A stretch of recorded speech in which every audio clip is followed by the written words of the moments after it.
Oil spills suck. Some of them gush millions of barrels worth of oil into the ocean. How do you even clean up a mess like that? Hey guys, Julia here for DNews. On April 20th, 2010, an oil rig in the Gulf of Mexico exploded, spewing thousands of barrels of oil into the coastal waters a day. The pipe was finally capped 87 days later. 5 years later, 2 to 6% or possibly more of the oil still lays on the ocean floor. Scientists are still assessing the damage to ecosystems and to the people who live there. So how do oil spills like that get cleaned up? What happens to all of that oil? Well, the first step, contain the spill.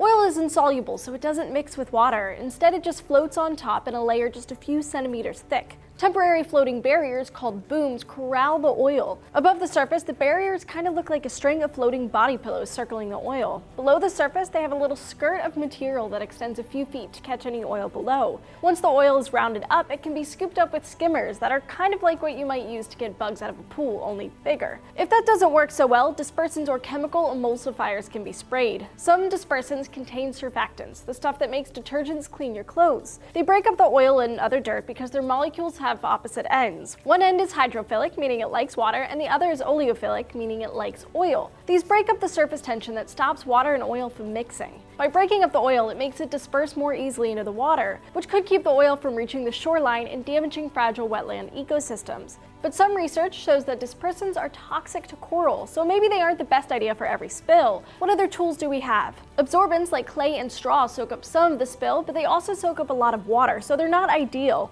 Fortunately, science is on the case. Scientists from a Swiss materials research institute called EMPA have developed a kind of sponge made from chemically modified wood called nanofibrillated cellulose. The material soaks up oil but leaves water behind, and in lab tests they said they have absorbed up to 50 times their own weight of oil. Another really cool engineered sponge was recently created by Ohio State University scientists. The nature-inspired technology is described in a paper published in the journal Scientific Reports. Inspired by lotus leaves, the stainless steel mesh is coated with silica to create a bumpy exterior. On top of that bumpy layer is another layer of surfactant, and finally it's sealed with a polymer coating that repels water. One of the researchers says that a combination of these layers makes for nanoparticles that bind to oil. They're hoping the mesh could one day be used like a giant sponge, soaking up a nasty oil spill. Both of these technologies are still in the early development phase though, so it may be a while before they're put to use in real disasters. As for the oil that washes up on shore, sometimes nature can take over, sometimes with a little help. Biological agents like enzymes or microorganisms can be added to help speed up the biodegradation process. According to the EPA, this can either involve bioaugmentation, where bacteria is added to the spill site to help biodegrade the oil, or biostimulation, where nutrients are added to already present oil degraders to stimulate growth.